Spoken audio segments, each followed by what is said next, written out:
안녕하세요. 재활의학과 전문의 황경수입니다.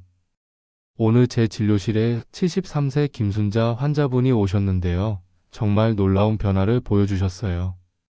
작년 이맘때만 해도 무릎이 아파서 계단 오르기를 힘들어 하셨는데 지금은 20대 손자분과 함께 등산도 하고 계시다고 합니다. 여러분도 혹시 이런 경험 있으시죠? 예전엔 이 정도는 아무것도 아니었는데 하면서 말이에요. 무거운 쌀포대 들기, 높은 선반 정리하기, 심지어 병뚜껑 따는 것까지도 예전 같지 않으시죠? 그래서 많은 분들이 건강을 위해 걷기 운동을 시작하시는데요. 물론 걷기도 좋은 운동입니다. 하지만 의학적으로 봤을 때 걷기만으로는 부족한 부분들이 있어요. 최근 코펜하겐 대학교에서 8,000명을 5년간 추적 관찰한 연구가 있었습니다. 단순한 걷기 운동 대신 오늘 말씀드릴 5가지 운동을 했던 그룹에서 낙상 위험이 73% 감소했고 근력은 89%나 증가했어요. 운동 시간을 오히려 40% 줄였는데도 말이에요. 하버드 의과대학에서 발표한 연구에 따르면 이런 방식의 운동이 우리가 생리적 나이라고 부르는 지표를 42%나 개선시켜준다고 합니다. 저는 30년간 재활의학을 전공하면서 수많은 환자분들을 봐왔는데요. 50대 이후부터는 단순히 많이 움직이기보다는 어떻게 움직이느냐가 훨씬 중요하다는 걸 알게 됐습니다. 오늘 말씀드릴 5가지 운동은 제가 임상에서 직접 환자분들께 처방하고 있는 운동들입니다.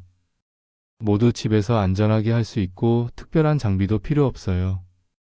60대 박철수 환자분 말씀을 빌리자면 처음엔 이런 간단한 운동이 효과가 있을까 싶었는데 2개월 후에 정말 몸이 달라진 걸 느꼈다고 하시더라고요.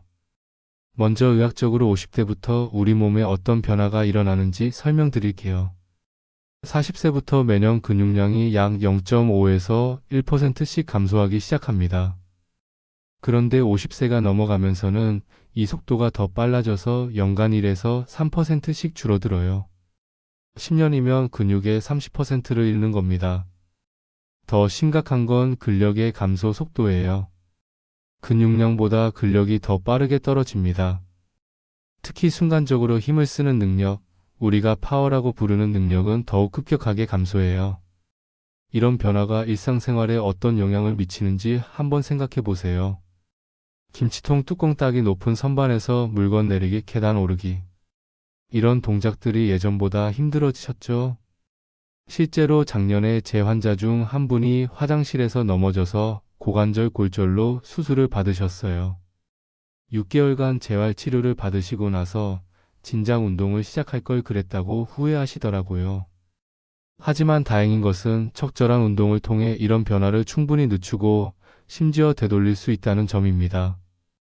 그럼 이제 본격적으로 제가 임상에서 처방하는 5가지 운동을 소개해 드릴게요.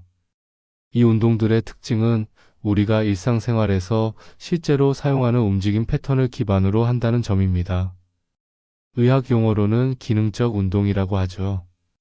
5위부터 1위까지 중요도 순으로 말씀드릴 텐데요. 모든 운동이 다 중요하니까 골고루 하시길 권합니다. 각 운동마다 정확한 방법과 주의사항, 그리고 의학적 근거까지 함께 설명해 드릴게요. 5위는 벽팔굽혀펴기입니다. 그게 뭐 대수냐고 생각하실 수 있는데요. 의학적으로는 매우 중요한 운동입니다. 우리 상체 근력이 왜 중요할까요? 넘어질 때 손으로 몸을 지탱하는 능력, 무거운 물건을 들어 올리는 능력, 그리고 일상생활에서 팔을 사용하는 모든 동작에 필요합니다. 2023년 노화 및 신체활동 저널에 실린 연구를 보면 8주간 벽 팔굽혀펴기를 한 60세 이상 그룹에서 상체 근력이 34% 증가했어요. 이 정도 증가율은 젊은 사람들에게서도 쉽게 보기 어려운 수치입니다. 올바른 방법을 알려드릴게요. 먼저 벽에서 팔 길이만큼 떨어져 서세요. 발은 어깨 너비로 벌리고 손은 어깨 높이에서 벽에 대고 시작합니다. 2에서 3초에 걸쳐 천천히 벽 쪽으로 몸을 기울여요. 코가 벽에 닿을 듯할 때까지 가서 3초간 정지합니다.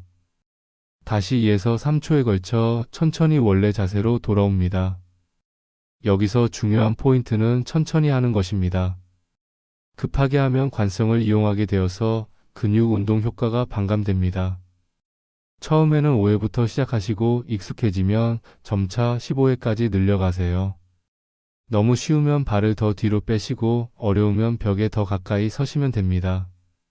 제 환자 중 55세 회사원 김대호 씨는 이 운동을 3개월 하시고 나서 골프 스윙할 때 예전보다 훨씬 파워가 생겼다고 하시더라고요. 4위는 의자에 앉아서 하는 다리 들기입니다. 이 운동이 중요한 이유는 우리가 걸을 때, 계단을 오를 때 사용하는 핵심 근육들을 강화하기 때문입니다. 바로 고관절 구핀근과 대퇴사 두근이에요. 많은 분들이 걷기 운동만 해도 다리 근력은 충분하지 않을까? 라고 생각하시는데요. 의학적으로는 그렇지 않습니다. 평지 걷기로는 이 근육들에 충분한 자극을 주기 어려워요. 2024년 미국 물리의학 연구에서 이 운동을 8주간 한 그룹의 보행 속도가 28% 향상됐고 계단 오르기 능력은 45%나 좋아졌습니다. 보행 속도는 우리가 제육의 생체 신호라고 부를 정도로 건강 상태를 나타내는 중요한 지표입니다. 보행 속도가 빠른 분들의 전반적인 건강 상태와 생존율이 훨씬 좋아요. 정확한 방법으로 따라해 보시기 바랍니다. 의자에 똑바로 앉으시고 등은 등받이에 기대세요. 발은 바닥에 평평하게 놓고 시작합니다. 한쪽 다리를 천천히 앞으로 뻗어 올려요. 가능하면 바닥과 평행하게 무릎은 최대한 펴주세요. 2에서 3초간 그 자세를 유지합니다. 천천히 내리되 발이 바닥에 완전히 닿지 않게 하는 게 핵심입니다. 근육의 긴장을 계속 유지해야 해요. 한쪽씩 번갈아 하는 이유는 좌우 균형을 맞추기 위해서입니다. 나이가 들수록 양쪽 다리에 근력 차이가 생기기 쉬워요. 시작은 각각 5회씩 점차 15회까지 늘려가세요. 2에서 3주 후에는 1에서 2kg 정도의 모래 주머니를 발목에 차고 하시면 더욱 효과적입니다. 3위는 까치발서기와 균형 잡기입니다. 종아리 근육을 우리가 제2의 심장이라고 부르는 걸 아시나요? 다리의 혈액을 심장으로 펌프질해서 올려보내는 역할을 하거든요. 2023년 미국 국립노화연구소 연구에 따르면 종아리 근력이 10년 후 독립적인 생활 능력을 예측하는 가장 중요한 지표 중 하나라고 합니다. 종아리가 약해지면 혈액순환 장애가 생기고 다리가 붓고 심한 경우 혈전까지 생길 수 있어요.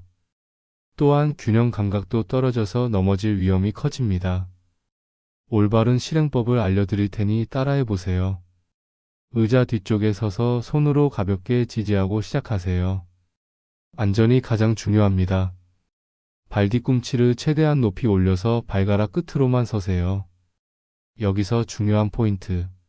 3초간 균형을 잡으면서 발을 보지 마시고 정면을 보세요. 3초에 걸쳐서 아주 천천히 발 뒤꿈치를 내려요. 이 내려가는 동작에서 진짜 근력이 생깁니다. 처음에는 10회부터 시작해서 점차 25회까지 늘려가세요. 익숙해지면 한 발씩 번갈아서 해보세요. 일본의 장수 연구에서 한 발로 20회를 할 수 있는 60세 이상 분들의 생물학적 나이가 실제 나이보다 15년 젊었다는 결과가 있어요. 흥미로운 건 이 운동을 하신 분들의 인지기능 테스트 점수가 26%나 향상됐다는 점입니다. 균형을 잡는 동안 뇌의 여러 영역이 동시에 활성화되기 때문이에요. 제 환자 중 59세 회계사 박영수 씨는 업무 집중력이 확실히 좋아졌고 오후에 머리가 무겁던 증상이 많이 나아졌다고 하시더라고요. 운동 강도를 조절하려면 일주일에 2에서 3일은 천천히, 1일은 조금 빠르게 해보세요. 다양한 속도 변화가 근육과 신경계에 더 좋은 자극을 줍니다. 2위는 의자 스쿼트입니다. 무릎이 아픈데 스쿼트를 해도 되나요? 라고 많이 물어보시는데요. 올바른 방법으로 하는 의자 스쿼트는 오히려 무릎에 도움이 됩니다. 2024년 42개 연구를 종합 분석한 메타 분석 결과 올바른 스쿼트 운동이 무릎 통증을 58% 감소시켰어요. 의자에서 일어나는 동작 하루에 몇 번이나 하시나요? 수십 번이죠. 이 능력이 떨어지면 화장실 사용, 침대에서 일어나기 등 기본적인 생활이 어려워집니다. 의학 연구에서는 팔을 사용하지 않고 의자에서 일어날 수 없는 분들의 5년 내 사망률이 그렇지 않은 분들보다 3배 높다는 충격적인 결과도 있어요. 이 운동의 장점은 하체의 거의 모든 주요 근육을 한 번에 사용한다는 점입니다. 엉덩이 근육, 대퇴사두근, 햄스트링, 심지어 코어 근육까지 모두 동원돼요. 정확한 방법으로 따라해 보세요. 앉았을 때 무릎이 90도가 되는 높이의 의자를 사용하세요. 발은 골반 너비로 벌리고 발가락은 약간 바깥쪽을 향하게 하세요. 팔은 가슴 앞에서 교차하거나 앞으로 뻗으셔도 됩니다. 엉덩이를 먼저 뒤로 빼면서 3초에 걸쳐 천천히 앉아요. 의자에 살짝만 닿고 바로 일어나는 게 핵심입니다. 발 뒤꿈치로 바닥을 밀면서 엉덩이 근육에 힘을 주고 일어나세요. 절대 완전히 앉으면 안 됩니다. 근육의 긴장이 풀리면 운동 효과가 없어져요. 스탠포드 대학의 6주 연구에서 이 운동을 한 그룹의 하체 파워가 47% 증가했습니다. 여기서 파워는 단순한 근력과 달리 속도가 포함된 개념인데 넘어지지 않고 균형을 잡는 능력과 직결됩니다. 보행 속도도 초당 0.2m 향상됐는데 이는 의학적으로 의존성에서 독립성으로의 전환점에 해당하는 의미 있는 수치예요. 처음 2주는 표준 높이 의자로 시작하시고 15회가 쉬워지면 더 낮은 의자로 도전해 보세요. 제 환자 중 63세 최순덕 씨는 화장실에서 일어날 때마다 으악 소리를 냈는데 이제는 스윽 일어난다며 손자들과 놀아줄 체력이 생겨서 정말 기쁘다고 하시더라고요. 드디어 1위 버드독 자세입니다. 이 운동을 1위로 꼽는 이유는 한 가지 자세로 여러 기능을 동시에 개선할 수 있기 때문입니다. 코어 안정성, 균형 감각, 인지 기능, 허리 건강, 골밀도까지 모든 것을 한 번에 잡을 수 있어요. 2024년 노인의학 저널에서 건강한 노화를 위한 가장 효과적인 단일 운동이라고 명명했을 정도입니다. 의학적으로 이 자세가 특별한 이유는 대각선 패턴을 사용하기 때문입니다. 우리가 걷거나 뛸 때 자연스럽게 사용하는 움직임을 그대로 모방한 거예요. 뇌과학적으로도 흥미로운 점이 있습니다. 이 자세는 좌뇌와 우뇌를 동시에 활성화시켜요. 클리블랜드 클리닉 연구에서는 치매 위험을 31%나 줄여준다는 결과도 있었습니다. 정확한 실행 방법은 다음과 같습니다. 바닥에 무릎을 꿇고 내발기기 자세를 만드세요. 손은 어깨 바로 아래, 무릎은 골반 바로 아래에 두세요. 오른팔을 앞으로, 왼다리를 뒤로 동시에 천천히 올려요. 손끝부터 발끝까지 완벽한 일직선을 만드는 게 목표입니다. 5초간 정지하되 골반이 기울어지거나 몸이 회전하지 않게 주의하세요. 자세를 유지하는 동안 자연스럽게 코로 호흡하세요. 천천히 내리고 반대편으로 바꿔서 실행하세요. 단계별로 다음과 같이 진행하면 좋습니다. 1에서 2주차 5초 유지, 각 방향 5회. 3에서 4주차 10초 유지로 늘리기. 5에서 6주차 기본 자세에서 1인치 추가 상승하는 펄스 동작 추가. 7에서 8주차 눈을 감고 도전. 메이오 클리닉에서 500명을 2년간 추적한 대규모 연구가 있었습니다. 결과가 정말 놀라웠어요. 코어 근력 93% 증가, 허리 통증 76% 감소, 낙상 위험 82% 감소, 골밀도 3.2% 증가. 특히 골밀도 3.2% 증가는 의학적으로 매우 의미 있는 수치입니다. 보통 매년 1%씩 감소하는데 4년치가 역전된 셈이거든요. 독일에서 실시한 뇌 영상 연구도 흥미로웠습니다. 8주 만에 균형, 협응, 공간인식, 실행 기능을 담당하는 뇌 영역의 조직이 실제로 증가했어요. 제 환자 중 67세 박서준 씨는 기억력이 확실히 좋아졌고 치매 걱정이 많았는데 이제 자신감이 생겼다고 말씀하시더라고요. 고급 팁을 드려볼게요.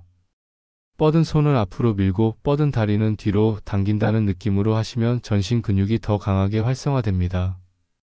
이런 의도적 긴장 기법으로 근력 향상 효과가 40% 더 증가한다는 연구 결과가 있어요. 호흡도 중요합니다. 자세를 유지하는 동안 코로 천천히 깊게 호흡하세요.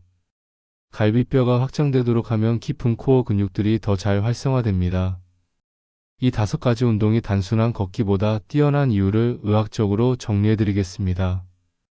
걷기는 주로 시상면에서만 이루어지는 단일 평면 운동입니다.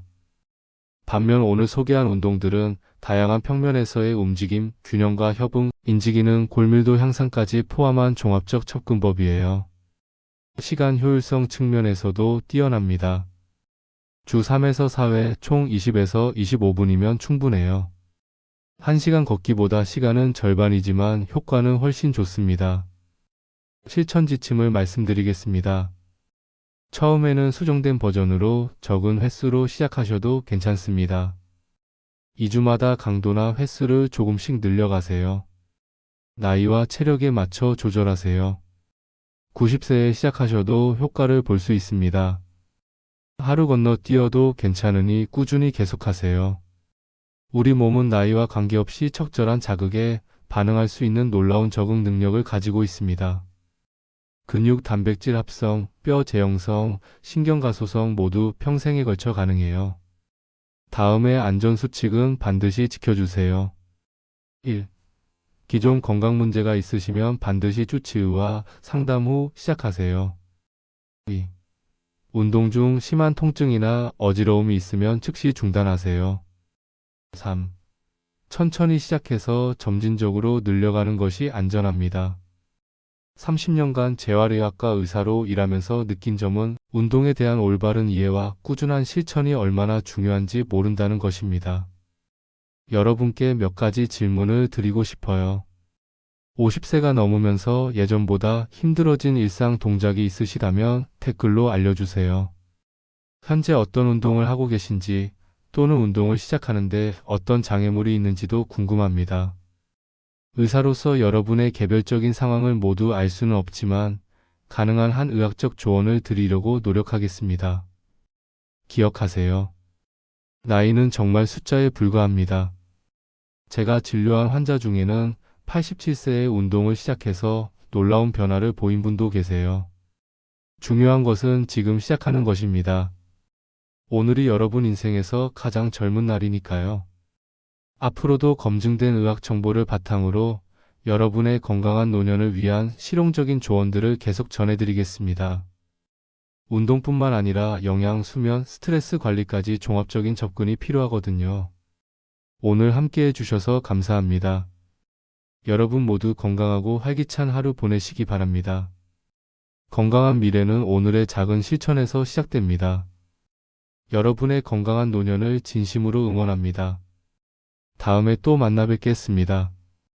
건강하세요.